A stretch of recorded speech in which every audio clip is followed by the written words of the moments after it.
భగవద్గీత పేరుతో fake book అనేది ఒకటి క్రియేట్ చేసి ఇంటింటికి ప్రచారం చేసుకుంటున్నారు. ఫస్ట్ ఈ వీడియో చూడండి, మీకు అర్థమవుతుంది. రైత సిద్ధాంత భగవద్గీత అంటే మాట్లాడారు ఫస్ట్ ప్రథమ దైవ గ్రంథము రైత సిద్ధాంత భగవద్గీత అని చెప్పేసి పెట్టి ఇలా హిందూ అనేటువంటి పదం ఒకటి పెట్టారు. హిందూ తీసేసి హిందూ పెట్టారు. ఇందులో ఉన్నటువంటి అంశం ఏంటంటే యేసు ప్రభు తన చేతితో తాకి ప్రారంభ కర్మైన కుష్ఠరోగంను పోగొట్టారు.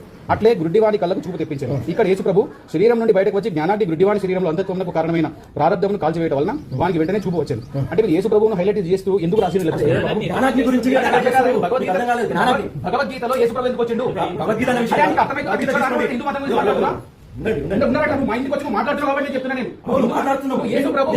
తీసుకో అంతేగాని కాదు నువ్వు ప్రచారం చేయడం తప్పు. యేసు ప్రభు గురించి ప్రచారం చేయడం యేసు ప్రభు కాకపోతే భగవద్గీతలో యేసు ప్రభు ఎందుకు?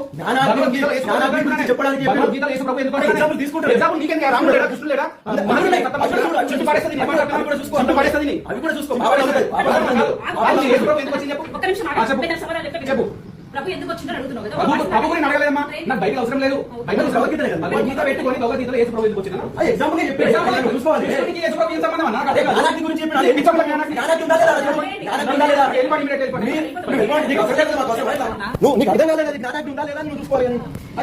పిచ్చముండేశం ఎక్కువ స్త్రీలు భగవద్గీత పెట్టుకుని యేసు ప్రభు అని పట్టుకుంటా. పిచ్చముండేశం వేస్తున్నారు మీరు. పని కాదు, బొట్టు పెట్టాలి, డైరెక్ట్ బయట పెట్టుకుని భగవద్గీత కాదు.